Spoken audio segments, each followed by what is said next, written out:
네, 반갑습니다. 자, 오늘은 응력 변형률 선도에 대해서 한번 배워보도록 할게요. 저번 시간에 저희가 이 변형률이라는 엡실론에 대해서 배웠었고, 첫 번째 시간에는 스트레스라는 응력 시그마에 대해서 배웠었죠. 그래가지고 그 두 가지가 하나는 X축, 하나는 Y축 해가지고 이런 이제 그래프가 나타나게 되는데, 그거를 응력 변형률 선도, 스트레스 앤 스트레인, 얘가 스트레스고 스트레인, 스트레스 앤 스트레인 커브라고도 한다. 그래서 이렇게 1번, 2번, 3번 제가 구간을 갖다가 표시를 해놨고, 거기에 해당하는 문제 한 4가지 정도를 풀면은 응력 변형률 선도에 대한 개념은 이제 확실하게 넘어갈 수 있는 그런 이제 부분이 될 거라 생각을 했습니다. 그래서 한번 해볼 건데, 오늘은 좀 더 막 필기를 하고 이런 것보다 그냥 이렇게 제가 그려놓은 그림을 보면서 그냥 제가 좀 떠드는 식으로, 그냥 듣는 식으로만 갖다가 우리가 한번 진행을 해볼게요. 지금 저희가 하는 거는 파트가 지금 제가 가지고 있는 책 린드버그 프랙티스 프로블럼의 34챕터에 Material Properties and Testing이라고 이제 재료의 성질과 실험이라는 그 파트인데, 거기에 이제 6번하고 10번 문제를 보면은 그래프가 이렇게 똑같이 생겼거든요. 그래서 거기에서 제가 이런 수치들을 갖다가 다 떠왔습니다. 수치는 다를 수 있지만 요 그래프의 모양은 항상 똑같다라는 점 좀 이해를 해주시길 바라고요. 그리고 이제 제가 저번에 구독자분들이 좀 질문을 해주셔가지고 좀 문제를 막 풀어드리려고 이제 막 몇 개 찾아봤는데, 이게 제가 가지고 있는 책이 조금 옛날 버전인 것 같습니다. 그래가지고 이제 구독자분들이 이렇게 물어본 문제가 이게 똑같은 번호에 있지 않더라고요. 그래가지고 좀 찾는데 애를 먹었었던 기억이 있는데, 이거 역시 뭐 6번이나 10번 제가 이렇게 말은 했지만 그게 아닐 수도 있다라는 점은 좀 이해를 해주시고, 그래도 뭐 그림이 여기 이거밖에 없으니까 사실 놓칠 수는 없을 겁니다. 그래서 이 그림은 거기서 가져왔다라는 거 정도만 이제 이해를 해주셨으면 좋겠습니다. 그래서 이제 해볼 건데, 첫 번째로 하기 전에 또 한번 떠들어야 될 게 있는데, 우리가 또 지우개를 갖다가 제가 설명을 드릴 건데, 지금 이 그래프는 어디서 나오는 거냐면, 모든 재료에서 다 이렇게 나타나는 게 아니고요. 이제 연성 재료, 덕타일 매테리얼이라고 해가지고 덕타일인지 덕틸인지 해가지고 걔네들을 갖다가 이제 말을 하는 겁니다. 연성 재료라는 게 뭐냐면은 연성 재료, 아이고 연성 재료가 뭐냐면은, 만약에 이런 재료에다가 우리가 이제 굽힘을 일으키잖아요. 굽힘을 일으켰을 때 이 굽혀 있는 상태로 유지될 수 있는 거 있죠. 걔를 갖다가 연성 재료라고 이제 생각을 하시면 됩니다. 연성의 반대가, 반대는 아니고, 연성 말고 취성이라는 게 있는데, 취성은 brittle이라고요. B-R-I-T-T-L-E, brittle. brittle은 뭐냐면 약간 이 굽힘을 유지할 수 있는 그런 재료가 아니고, 힘을 이렇게 주면은 얘가 바로 팍 하고 뽀개지는 애들. 예를 들면 이제 분필이 있죠. 분필은 이렇게 못 굽히죠. 분필은 바로 탁 하고 뽀가지죠. 그래서 분필 같은 애들은 취성 재료고, 얘는 지금 우리가 강구조 스틸을 갖다가 이제 하는 거기 때문에 이제 연성 재료다. 그래서 연성 재료를 갖다가 이런 실험을 통해서 이런 그래프를 얻어낼 수 있다라는 것을 좀 알아줬으면 좋겠습니다. 브릴을 그 재료 취성 재료는 갖다가 그것도 이제 실험은 하는데, 그거는 이제 일단 요거를 이해를 해야 나중에 그 브릴을 재료에 대해서도 또 이해가 쉽기 때문에, 우리는 항상 응력 변형률 선도다 하면은 요 연성 재료를 갖다가 실험을 많이 합니다. 그래서 얘에 대한 어떤 그 개념들 떠들면서 4가지 문제 한번 풀어보도록 할게요. 자, 그래서 이제 예를 들어서 이 지우개로 이거를 표현하기는 상당히 조금 애매한 부분이 있는데, 일단은 해보면은 얘는 지금 이런 어떤 시편이라는 게 있어요. 그러니까 얘가 스틸의 어떤 시편이라고 해봅시다. 이제 실험체에다 넣을 어떤 시편, 영어로는 스페시먼이라고 하는데, 걔를 갖다가 위에를 꽉 잡고 아래를 꽉 잡은 상태에서 이렇게 쭉 하고 늘리는 겁니다. 위아래를 양쪽에서 끌어당기는 건데, 끌어당기니까 텐션의 힘이 발생하겠죠. 그래서 이 테스트의 이름이 텐소 테스트예요. 텐사일 테스트도 되고, 뭐 텐소 테스트, 발음은 정확하게 모르겠는데 텐소 테스트, 그러니까 뭐 당기는 그런 실험이다 해가지고 텐소 테스트라고, 보니까 문제에 나와가지고 갑자기 그냥 보였네요. 텐소 테스트라는 것을 통해서 이런 그래프가 나타나는 거고, 한번 구간별로 1, 2, 3번 구간별로 한번 설명을 드리자면은, 처음에 이렇게 쭉 당겨요. 쭉 당기면은 이 응력이라는 값이 커지겠죠. 왜냐면은 응력이라는 것은 내력이고, 내력이라는 것은 외력이 존재할 때 발생하는 건데, 이 외력이라는 텐션이 위아래로 계속해서 당기는 힘이 커지니까, 커지면 커질수록 이 응력 내력이라는 것도 계속해서 비례하게 커지겠죠. 커지면서 동시에 이 변형률이라는 엡실론, 얘를 당기면 얘가 좀 길어지죠. 그만큼 얘가 이제 똑같이 프로포셔널하게 좀 보시면은 일자 그래프인 거를 이제 볼 수 있죠. 그러니까 일자라는 것은 뭡니까? 우리가 그 함수에서 y는 ax 1차 그래프다 하면은 그냥 정비례한 그런 그래프를 의미하죠.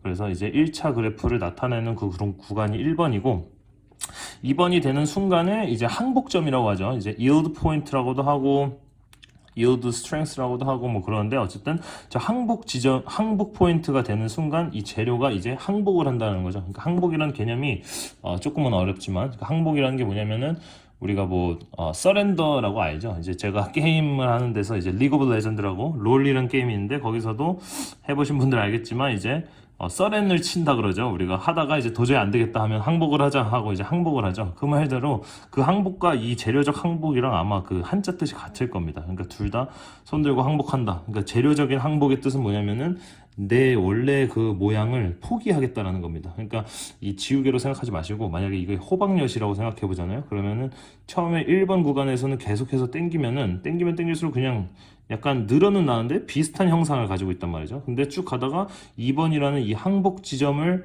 넘어서는 순간에는 얘가 쭉 하면서 약간 호박엿 어떻습니까? 약간 치즈처럼 그냥 늘어나 버리죠. 그러니까 그런 순간이 되는 그 순간의 포인트를 갖다가 2번이라고 하고 거기를 항복 지점이라고 합니다.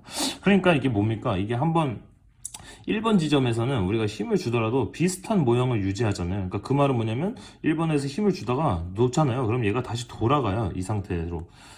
지금 이게 땡겨지죠? 땡겨졌다가 힘을 놓으면은 약간 돌아간단 말이야. 이걸 보여드릴 수가 없네요. 근데 2번 같은 경우는 아까도 말씀드렸다시피 땡겼다가 치즈가 돼버리는 순간이니까 치즈가 돼버리면은 다시 돌아올 수가 없다는 거죠. 그래서 이제 좀 더 이제 멋있게 표현을 하면은 2번 지점 오른쪽으로 가면은 그러니까 2번 지점보다 더 많은 힘을 주게 된다면은 그 시편은 이제 다시는 돌아올 수 없는 그런 강을 건너버리는 거죠. 그래서 영구적인 변형이 일어난다고 하죠. 그걸 이제 좀 더 멋있게 표현하면 뭡니까? 소성 변형이라고 하죠. 그래서 이 2번 포인트를 기준으로 갔다가 오른쪽으로 가면 영구적인 변형이다. 소성 변형이 일어난다. 그 왼쪽으로 가면은 영구적인 그 소성 변형이 아닌 탄성 변형이 일어난다. 그러니까 탄성 구간이라고 하죠. 탄성 구간, 소성 구간 이렇게 해서 이해를 해주시면 됩니다. 그래서 1번 같은 경우는 힘을 줘도 놓으면 다시 돌아오고 2번 포인트를 오른쪽으로는 힘을 줬을 때 늘어났다가 이렇게 놔도 다시 돌아오지 않는 영구적인 변형을 일으켜낸다. 그래서 이게 뭐 좀 더 다른 얘기인데 중요한 얘기입니다, 사실. 이제 우리가 그래서 건물을 설계하거나 뭘 설계할 때 그렇다면은 어떤 이 재료의 어떤 그 값을 가지고 갖다가 우리가 설계를 해야 되느냐 하고 이제 보니까 이 어떤 재료를 갖다가 예를 들어서 우리가 다리나 뭐 건물이나 똑같은데 다리를 설계한다고 해볼게요. 그럼 이 재료가 가지고 있는 항복점이 있겠죠, 그렇죠? 이 항복점 안쪽으로다가 이 탄성 구간 내에서 이 재료를 갖다가 다리를 설계를 하면은 이 위에 자동차들이 지나갈 때 뭐 과장해서 생각을 하면은 자동차가 지나갈 때는 얘가 약간 굽어지겠죠. 그리고 차가 지나가고 없어지면은 다시 탄성 구간에 의해서 다시 돌아오게 되겠죠. 그렇죠? 근데 만약에 우리가 이 항복 지점보다 더 높은 쪽에서 우리가 그 맥시멈 그 어떤 응력 값을 가지고 갔다가 이거를 갖다가 설계를 한다고 했을 때는 차가 지나가면은 얘가 굽어지겠죠. 근데 영구적인 변형이 일어나기 때문에 다시 돌아오지 않을 거란 말이죠. 그런 다음에 또 차가 또 와요. 그러면 또 굽어지고 하다가 결국에는 박살나겠죠. 그러면은 다리가 무너져 버리고 뭐 건물이 무너져 버리니까 말이 안 된다라는 거죠. 여기서 이제 핵심 키포인트는 뭐냐면은 이 2번이 바로 이 항복 지점이라는 것이 항복 구간이라는 것이 그러니까 yield strength, yield 포인트가 그 어떤 건물을 설계하는 데 있어서 아니면 재료를 설계하는 데 있어서 가장 그 핵심이 되는 포인트다. 그래서 우리는 이 yield 포인트를 갖다가 기준으로 삼아서 건물을 설계하거나 하면은 안전하겠구나 라는 것을 이제 우리가 알 수 있다는 거죠. 근데 이제 나중에 또 안전률 이런 것에 대해서 또 배울 건데 안전률이라는 게 뭡니까? 뭐 지금 그냥 간단하게 얘기가 나왔으니까 한번 설명을 드리면은 이 항복 지점에 항복 스트렝스가 있겠죠. 항복 응력이 있는데 항복 응력에 딱 맞춰서 설계를 하면은 우리가 실질적으로 예상하지 못하는 일들이 발생할 수 있잖아요. 그러니까 예를 들어서 우리가 다리를 뭐 설계했어요. 근데 다리를 설계해가지고 항복 응력에 딱 맞춰서 설계하니까 자동차들이 한 100대 정도 왔을 때는 괜찮습니다. 근데 자동차가 100대만 이 다리를 지나간다는 보장이 있습니까? 없죠. 101대가 올 수도 있고 그리고 자동차의 무게가 또 다르니까 어떤 애는 또 엄청 큰 트럭이 올 수도 있고 그렇죠. 그런 어떤 우리가 예상하지 못하는 그런 일들이 발생하기 때문에 이 항복 강도보다 좀 더 낮은 쪽에서 설계를 하면은 완벽하게 안전빵으로 갖다가 이제 설계를 할 수 있겠구나라고 해서 안전률이라는 것을 이제 적용을 시키는 거예요. 근데 그 안전률이라는 것은 이제 뭐 여러 가지 이제 실험을 통해 가지고 해가지고 뭐 요 정도 값에 요 정도 안전률 값을 적용을 시켜서 이 항복 강도를 낮춘 다음에 설계를 하면은 어떤 비용적으로도 좀 실용적이고 뭔가 이제 다 좋다 이런 쪽으로 이제 넘어가 주시면 될 것 같습니다. 좀 말하다가 잠깐 딴 데로 샜네요. 자, 그래가지고 이번 항복 지점이 일어난 순간에는 우리가 이제 아시겠지만 그 호박엿이 치즈가 돼버리는 순간에는 우리가 힘을 기존에 주는 것보다 살짝은 이렇게 힘이 떨어져요. 그렇죠? 기본에 주던 힘이 살짝 얘가 그냥 두둑 하면서 뭔가 힘이 조금 약해지는 느낌을 받으시게 됩니다. 그래서 살짝 이렇게 응력이 떨어졌다가 다시 더 큰 힘을 주면은 쭉 늘어났다가 이 순간 3번 포인트가 되면은 이제 최대로 이 재료가 받을 수 있는 힘이 존재하는 그 어떤 최대로 받을 수 있는 그 힘의 포인트라고 해서 이제 극한 강도 값이라고 합니다. 이제 극한 강도, 영어로 이제 ultimate strength 해가지고 U를 이제 많이 따죠. 그래서 여기는 3번은 시그마 U라고 표현을 하고, 여기 2번 지점은 yield point, 서렌더가 아니에요. 항복이라고 해서 서렌더가 아니고 yield라고 합니다. yield가 이제 저기 도로 같은 데 많거든요. 양보하는 곳. 그래서 이제 뭐 오른쪽으로 이렇게 큰 도로에 있는 길에 이제 작은 도로에서 큰 도로로 들어갈 때 yield라고 이제 많이 써 있는데 양보하라는 거죠. 그러니까 큰 도로에 지나가는 애들 먼저 보내고 그다음 들어가라. 뭐 양보하라. 양보하라는 게 항복이 뭐냐면은 이 나의 그 어떤 몸뚱아리를 양보하겠다. 더 많은 힘을 줬을 때 나의 그 몸뚱아리를 유지하지 않고 네가 힘 주는 대로 내가 변해버리겠다. 라고 이제 이해를 해주시면 되겠습니다. 그래서 재료적인 개념에서는 우리가 yield point라고 하기 때문에 yield stress, yield strength, 뭐 강도가 될 수도 있고 yield 항복 응력이 될 수도 있고 뭐 그런 거죠. 그래서 지금 보니까 이거 끝났네요. 지금 yield strength가 2번이고 이거 ultimate strength가 이제 3번 최대 극한 강도값. 그러니까 3번 같은 경우는 500메가파스칼이 되고 yield strength는 2번인데 이 꼭대기 지점이에요. 꼭대기 지점이 지금 0.0013의 변형률을 가지고 있는 그 포인트인데 뭐 이렇게 써있지가 않더라고요. 그런데 뭐 250메가파스칼보다는 조금 더 큰 값, 뭐 260이나 270 정도가 된다라고 이제 생각을 하시면 좋습니다. 여기서 또 잠깐 또 할 얘기가 있는데, yield strength라는 게 사실은 이게 되게 애매합니다. 이게 여기를 확대해서 보면은 제가 여러 가지로 이제 해석이 나눠질 수 있는데, 사실 보시면 알다시피 약간 위에 점이 있고 아래 지점이 있죠. 그래서 이제 좀 더 기계공학을 전공하신 분들은 이 구간을 또 나누세요. 그래서 위에니까 상항복점이라고 하고 밑에는 하항복점이라고 해가지고 실제로 yield 포인트는 이 하항복점, 그러니까 좀 더 낮은 250메가파스칼이 yield strength라고 이제 표현을 하시는데, 사실 제가 FECB를 보면서 뭐 그런 거 나눠놓은 거는 한 번도 못 봤고 주로 그냥 요 위점을 갖다가 하더라고요. 그래서 이 위점인 뭐 270메가파스칼 정도가 될 수 있다. FECB에선 적어도 그렇다라고 그냥 이해를 좀 해주셨으면 좋겠습니다. 그래가지고 이 극한 강도까지 이 재료가 버텨내다가 버티는 게 아니죠. 이미 영구적인 변형을 일으켰다가 그 다음부터는 또 역시 어느 순간 이 3번이 지나고 나서는 힘을 계속 주더라도 이 2번에서 잠깐 떨어졌던 것처럼 얘도 이제 힘을 더 이상 얘가 받아내지 못한다는 겁니다. 그래서 자연스럽게 그 응력값도 떨어지고 그러다가 이 지점에서 이게 failure이라고 하거든요. 제가 안 썼네요. failure 여기 써있죠. failure 이렇게 써놨는데 말 그대로 이제 파단이 일어난다는 거죠. 그래서 재료가 이렇게 당겨지다 결국에 팍 하고 이제 찢어진다는 거죠. 그래서 저 포인트가 이제 마지막으로서 이 재료의 어떤 그 움직임, 요런 이제 움직임을 갖다가 이제 설명을 해낼 수 있다라는 건데, 지금 우리가 E와 percent of elongation at failure 안 했죠. 그러니까 percent of elongation at failure 먼저 해볼게요. elongation이 뭐냐면은 이제 한국말로 보니까 연신율인가 하더라고요. 그러니까 얼마만큼 늘어났는지 그것을 갖다가 퍼센트로 한번 나타내봐라 라는 건데, failure이 뭐냐면 바로 여기였죠. 그러니까 파단이 일어나는 곳에서 얼마만큼 몇 퍼센트가 연신율이 있느냐라는 건데, 우리가 이 그래프만 본다면은 여기에서의 어떤 그 변형률 같은 거, 연신률은 지금 0.28이라고 생각하실 수 있어요. 그렇죠? 엡실론이 여기 있으니까. 근데 사실은 그게 아니고 정답은 0.25입니다. 여기 이렇게 딴딴딴 제가 그려놨죠. 그러니까 이 0.25가 왜 생겼느냐를 갖다가 좀 말씀을 드리고 싶은데, 이 재료라는 것은 1번 아까 말씀드렸다시피 재료적 강성이 있기 때문에 얘가 다시 이렇게 돌아오려고 하는 성질이 있어요. 그렇죠? 그거를 이제 우리가 조금 이따 설명드릴 이 2라는 탄성 계수라는 건데, 재료 염계수 뭐 이런 것들인데, 얘가 있는데 사실 이 2번이라는 항복 강도를 지나고 나서부터는 얘가 이제 더 이상 돌아오지 않는 영구적인 변형을 일으키죠. 근데 그럼에도 불구하고 실질적으로 이 재료가 가지고 있는 재료적 강성이 어떤 컨스턴트는 아니죠. 어쨌든 계속해서 유지가 되기 때문에 이 영구적인 변형이 일어나더라도 만약에 이 순간에서 이렇게 이미 그 치즈가 되어 있는 호박엿에서 이렇게 힘을 갑자기 빼버리면은 살짝 다시 돌아갑니다. 근데 돌아가는데 이렇게 그냥 뚝 떨어지지 않고, 그러니까 아까 요 이라는 요 탄성 계수가 있잖아요. 그 탄성 제가 설명을 잘못했네. 왜냐하면 이라는 것은 일단 지금 잠깐 말씀드리면 이라는 것은 얘의 어떤 그 기울기를 의미하거든요. 그러니까 이 기울기를 가지고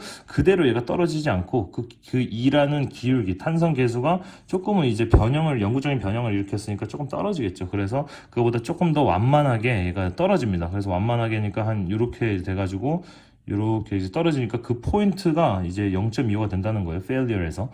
그러니까 이 어느 순간에서든 이 영구적인 변형을 일으킨 그 순간에서도 이 힘을 놓으면은 얘가 여기서 그대로 아래로 떨어지는 게 아니고 살짝 요렇게, 여기서는 요렇게, 여기서 요렇게, 그리고 여기서도 요렇게 해가지고 0.2 정도의 어떤 elongation, 그 연신율을 갖다가 만들어낸다라는 것이 이렇게 2, 3, 4번에 대한 정답이었고요.